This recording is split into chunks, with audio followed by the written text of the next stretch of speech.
What's going on, movie fans? My name is Michael Weer. I love talking about movies and I love ranking movies, and that is what we're here to do today because we have officially made it through another month of 2025. June of 2025 is officially behind us, and so before moving on to the next movie, to the next month, what I like to do on my channel is stop and take a look back at all of the brand new releases that I had a chance to see in the month of June 2025 and rank them from worst to best. Now, just like in previous months, I did not have a chance to see everything that came out. In fact, there were two movies on my list that I really wanted to see, and I never had the chance. One of those movies was The Life of Chuck. That film was directed by Mike Flanagan. Looked like a really heartfelt film. I just never had the chance to see it. And the other film came out last weekend, and it was Megan 2.0. Now, Megan 2.0 was a movie that was on my list to see, and then I got COVID, and I didn't feel very good. Once I finally felt better, I went to the theater and saw F1, had a great time with that movie. But after seeing some of the reviews coming out for Megan 2.0, I was like, you know what? I'm going to wait for this one on streaming. I'm not going to push myself to get to the theater for it. Didn't look like it was getting that many good reviews, but it's Blumhouse, so it'll be on Peacock in the next couple of months. So when those movies are streaming, I will take time to sit down, watch those films, and then give you guys some reviews for them, put them in a ranked list down the road. But even with missing those two movies, I did have a chance to see 8 brand new films in June of 2025, and I'm really excited to rank them with you guys here today. But you guys know this isn't just about my list, it's about your list as well. And so I would love to know what you guys had a chance to see in June of 2025 and how you would rank that from worst to best. So throw that in the comment section down below. And finally, before getting into the video, if this is the first time you found my channel, well, I would love for you guys to hit that subscribe button. Check out all the different content on my channel. Whether you like movie reviews, Blu-ray talk, or even ranked list videos just like this, well, I've got a little bit of everything on my channel, and I'd love for you guys to check it out. All right, let's get into June of 2025, ranked from worst to the best. Here we go. That is one big pile of shit. No, I shot him. Bullets in the fall killed him. So like I said, I did have a chance to watch 8 brand new films in June of 2025. And while we are going to talk about all those movies in this video, if you want a little more content on the movies we're about to talk about, well, I did 8 quick reaction shorts on my YouTube channel for all 8 of these films right after I watched them. And I did 5 full movie reviews for 5 of the movies on this list. So those are all on my channel as well. And I'd love for you guys to check those out just if you want a little more content on the movies we're about to talk about today. All right, getting into the list, honestly, June was a really good month, except for my number 8 pick. That's a movie that I'll never go back to again. I'll never recommend to anybody, and it is I Don't Understand You. I Don't Understand You is a film that stars Nick Kroll, where he and his boyfriend go over to Italy to enjoy the perfect Italy vacation. They're going to have a great time over there, and while all this is going on, they're in the process of trying to adopt a baby, and they've linked up with the surrogate mother who's going to have the baby for them. They're very excited about this. She's set to have the baby in a couple of weeks. So they go to Italy, and that's when everything gets kind of crazy because they get sent to this little inn to have a really intimate dinner together. And when they get there, they accidentally kill the innkeeper. It's a total accident. The house is dark. She's standing at the top of the stairs, and I think it's Nick Kroll that bumps into her.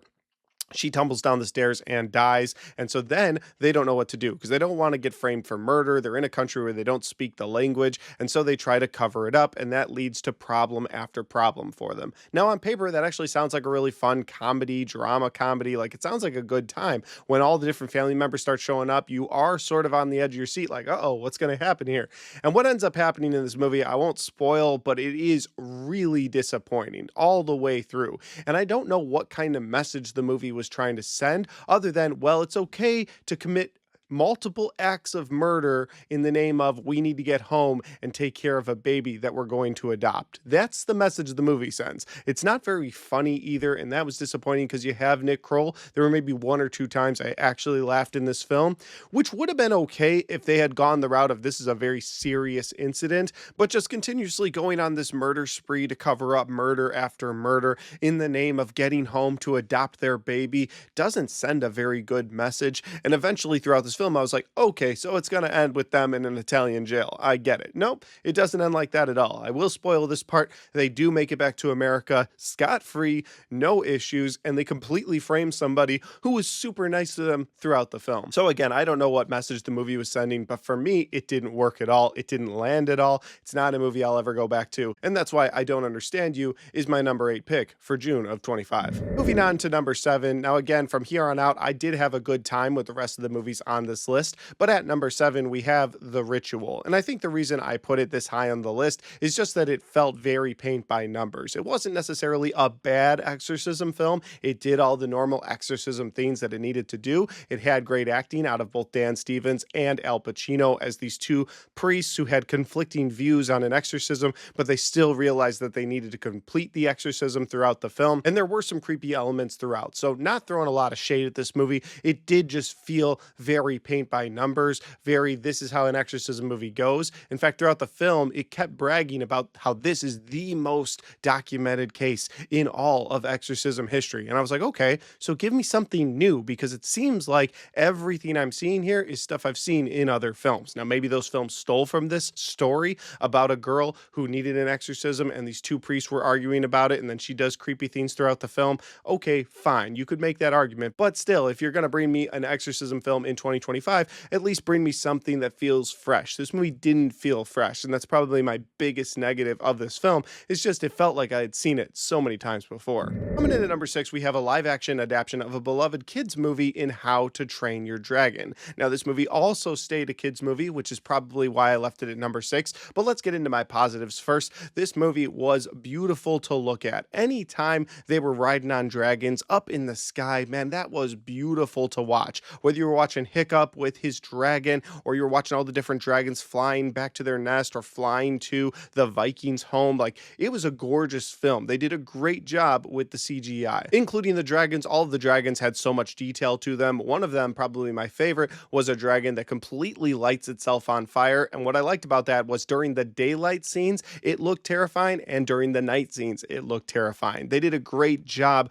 with the look of this film, with the look of the Vikings, the look of the dragons. No notes on any of that. I thought they did a great job with it. I also really liked the acting in this movie, pretty much all around. The main characters in this film did a great job. Mason Thames as the character of Hiccup, I thought was a perfect casting. Nico Parker as Astrid also did great in her job. And then Nick Frost coming in as the trainer of these kids, these up and coming dragon slayers. He did a great job kind of doing his thing. And of course, my favorite actor in this movie, Gerard Butler. I really liked that he voiced the dad in the animated film, and they were able to get him back as the dad for the live action version. It kind of made those two movies feel more cohesive because he was there. And honestly, the only thing that I really didn't like about this movie was how PG it really was. Now, I understand that they made a live action adaptation of a kids movie, and that's what they were trying to do again. They were trying to get the kids to come into the theater, get the parents to bring the kids, buy popcorn for the kids, buy drinks for the kids. Hell, it worked for me. I brought all my kids to the theater, but I guess that's what holds this movie back a little bit for me, is that PG rating. Now, it is great if you want to take your little kids to the film. There's nothing too scary in it. There's nothing too violent in it. There's nothing like that. But my issue with the film is that these are dragon slayers,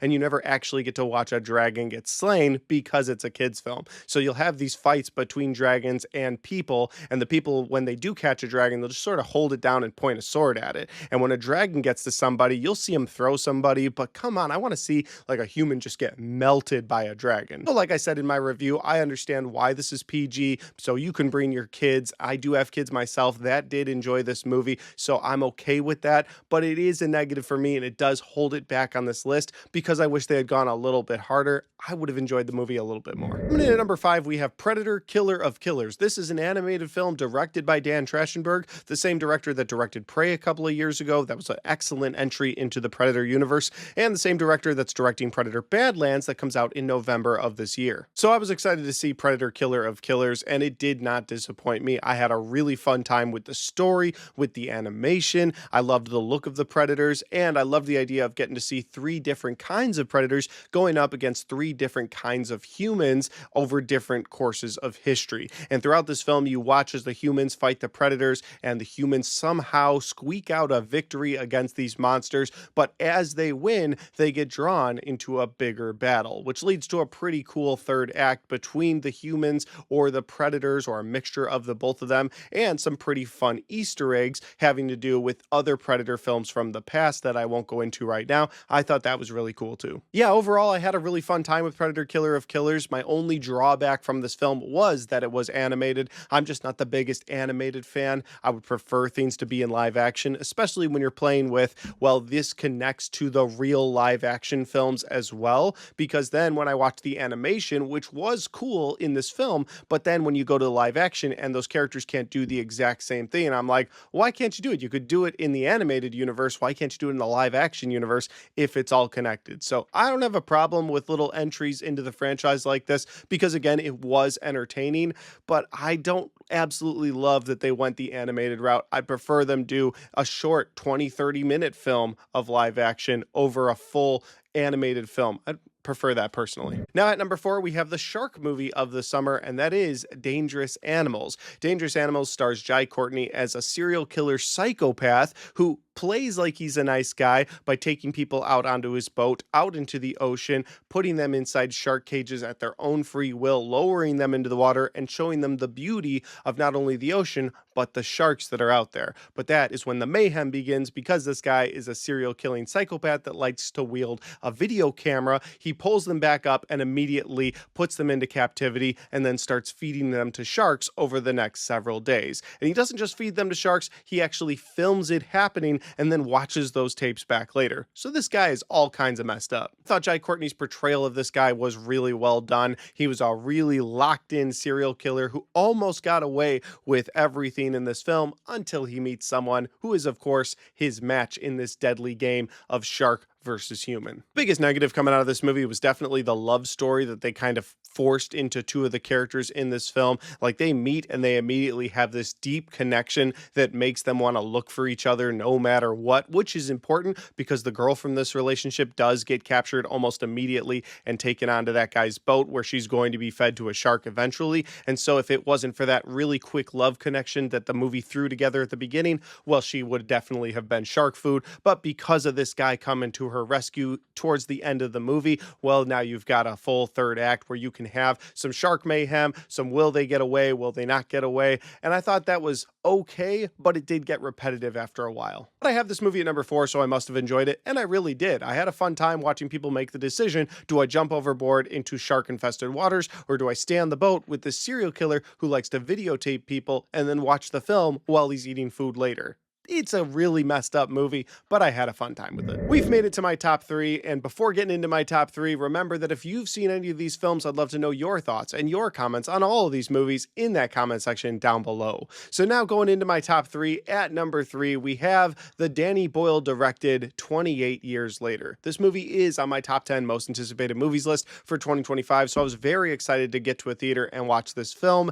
And I've heard a lot of people say that they liked the first 45 minutes or the first hour, but they're not a big fan of the last hour of this movie. Like, they love the father-son adventure, but they're not a big fan of the mother and son adventure. I love what Danny Boyle and the writer Alex Garland did with this film, actually. I liked the first hour where it was that tension we've come to expect out of zombie films. You've got this father and son adventure. They're running away from these zombies. Like, it gave us everything we were looking for out of a zombie movie. But then the last half of this film with the mother and son adventure gave us an emotional beat to this film that also really worked for me. The only thing that didn't work for me in this movie was the last 5 minutes. We'll get to that in a little bit, but getting into the things that worked for me, again, the zombies in this movie were those crazed out, really fast 28 days, 28 weeks, and now 28 years later style zombies. I love that they added in the alpha zombies into this, where you have a new breed of zombie, a zombie that has more control over its body. Yes, it still wants to eat you, but it's got more control. It'll sit there and wait until you come out of your hiding place, unlike the other zombies who are just these crazy rabid animals animals running around the area, these things will wait and they will hunt you down. The acting from Aaron Taylor Johnson, Jodie Comer, and Alfie Williams was also great in this film. They played the family that this film really focused on. And again, in that first hour, you do get all of that zombie action that we're looking for from a zombie film. But the back half of this film is really centered on Alfie Williams' character and his mom, played by Jodie Comer, where you've got these two people going out into the real world to look for a doctor and try to find what's wrong with Jodie Comer's character. Turns out she has a form of cancer that she's not going to get better from, but it's great watching the two of them struggle in this outside world. It's a very emotional journey for you, the viewer, and it's an emotional journey for them. When they finally do get to a doctor, the doctor is played by Ray Fiennes, who also does an incredible job, and they have one of the most heartfelt moments in a movie I've seen this year towards the end of this film, talking about life and how death comes for us all, but life is also there for all of us. And it's just this great moment that really worked for me emotionally. If they had ended the movie there, I really think this would be my number one movie for June and my number one movie for the year. But of course, they couldn't leave well enough alone. They had to try and set up a sequel, and that's what they do in the last 5 minutes of this movie, and those last 5 minutes really don't work for me. Now listen, I went into a lot of detail in my review why those last 5 minutes didn't work for me, so if you want my full thoughts on those last 5 minutes, check out my full review for this movie. Right now, I'll just say that the tracksuit wearing cult guys didn't work for me, didn't like what they represented. If they're going to become villains in future installments in this franchise, then maybe that will work for me and that'll turn around, and maybe that'll move this movie up a couple notches for me. But as of right now, 28 years later, was almost a perfect movie in my personal opinion, but it's at number 3 because it just falls short in those last couple of minutes. At number 2, we have the most recent movie that I watched on this list in F1. And F1 is the Formula One race car driving film starring Brad Pitt, directed by Joseph Kosinski, the same guy who directed Top Gun Maverick a couple years ago. And he takes that same style of filming and puts it inside of a race car instead of a plane this time. And oh my God, are the races awesome to watch in this film. I would go back to this film just to watch the races over. That's how intense they are. That's how edge of the seat they are. I had such a fun time with them. I also really liked the score in this movie from Hans Zimmer. I thought he did a great job scoring the very slow dramatic moments during the races, but also the high octane moments during these races. I thought that his score perfectly blended with that camera style of Joseph Kosinski. I thought it worked really well. Finally, I liked the acting all around in this film, but really I liked the connection of the characters. I really bought into the connection that a lot of these characters had, whether it was Brad Pitt's Sonny Hastings having a connection with Ruben, who was played by Javier Bardem. They were best friends. They even raced against each other. Now Ruben owns the Formula One team, and I thought they had a great connection between the two of them. I also bought into the love story between Sonny Hastings and Kate, who was played by Carrie Condon in this film. I thought they had a good connection. Or the rivalry connection between both Sonny and JP being played by Damien Idris. I thought they had a great connection that started as this animosity, but it ended with this loving brotherhood. I really loved that as well. Overall, I had a really fun time with F1, and I think the only thing that held me back from making this my number one movie was the fact that the runtime was stretched out to 2 hours and 36 minutes. And while you needed that runtime for a lot of these races, I felt like all the stuff between the races did feel like filler. I felt like I enjoyed what they had going on. I bought into the storylines and the characters, but there was just a little too much of it. They kept going through this really dramatic race, and then they would take you out of the race and you'd go down the path with all these characters. And again, if they had done that a couple of times to build those characters, that's fine. But there's 9 races in this film. You see damn near all of them.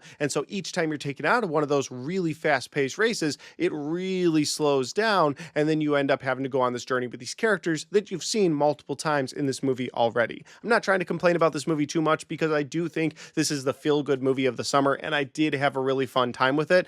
But I did put it at number 2 because it does get repetitive with some of its themes throughout the film. And that'll lead to my number 1 pick for June of 2025. And I gotta be honest with you guys, this is also my number 1 pick for the entire year right now. I absolutely had a great time with this film, and it is Ballerina from the world of John Wick. Now, this film, of course, stars Ana de Armas as the ballerina character. I thought she did a fantastic job as this lethal assassin, and I loved how the movie set her up. She wasn't indestructible. She wasn't invincible. In fact, in the beginning of this film, when she's going through her training montage, it's explained to her, and then you, the viewer, that she's not always going to be stronger than her opponent. She's going to have to find ways to beat her opponents, maybe these bigger dudes, these 300-400 pound guys. She's going to have to find a way to beat them, and I love that they took the time to explain that and they didn't just say, oh, well, she's automatically better than everyone. And speaking of everyone, you know who else is in this movie? John Wick himself, the Baba Yaga. Yeah, I love that they set this movie between part 3 and 4 so we could get a John Wick at the top of his game. He's also in the middle of doing a bunch of stuff in the John Wick universe, so you don't get him the whole time. He doesn't overshadow Ana de Armas in this film. It is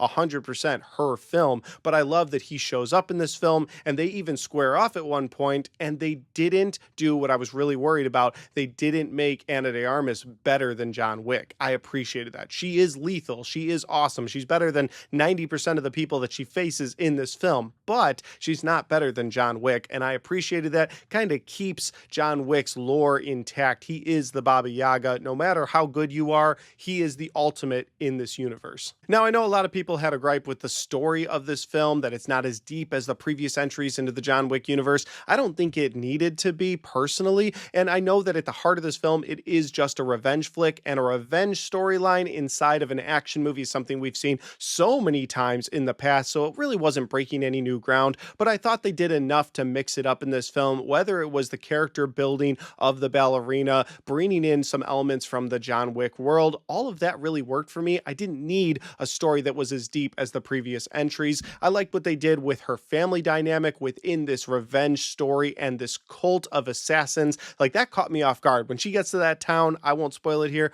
but that caught me off guard, and I really liked what they did with that. So I didn't mind the story beats. To me, the only negative I had was that while this had all the elements from the previous John Wick movies, it didn't really go into any detail. The movie just kind of assumed that you, the viewer, would understand what's going on in the John Wick world. Like, why do these coins matter so much? People would have these coins, they'd slide them across the desk, and it would basically get them anything they wanted. Now, they've explained that stuff in the previous entries of this franchise, so if you're a big fan of the John Wick franchise, that won't be a problem for you, like it wasn't a problem for me, but I could see that being a problem for the casual viewer, somebody who hasn't paid a lot of attention, or maybe not watched the John Wick movies. Maybe they're watching this because it's Ana de Armas. I feel like that will leave people behind, but that was my only issue with the film. Overall, I loved the ballerina film. I want to watch a sequel to this tomorrow. I want more interaction between both Keanu Reeves and Ana de Armas as the characters of John Wick and the ballerina. So I would love to see more of this in the future, and that's why the ballerina, or From the World of John Wick, Ballerina, is my #1 movie for June of 2025. And guys, that's my list. Those are all the films that I've had a chance to see in June of 2025. Have you guys had a chance to see these? If you have, let me know your thoughts about them in the comment section down below.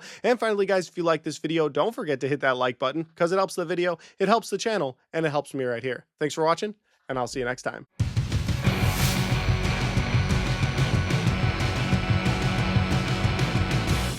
All right, guys, we got to the end of my June 2025 brand new movies ranked from worst to best. I love making these videos, getting to put them in ranked list order, talk about the ones I don't like, all the way down to the ones that I absolutely loved. It's so much fun, and I look forward to doing this more and more throughout the year. But until that time, if you want to check out any of the other content on my channel, well, I've got all of my best and worst of 2025 right there, and I've got all of my 2025 movie reviews right there.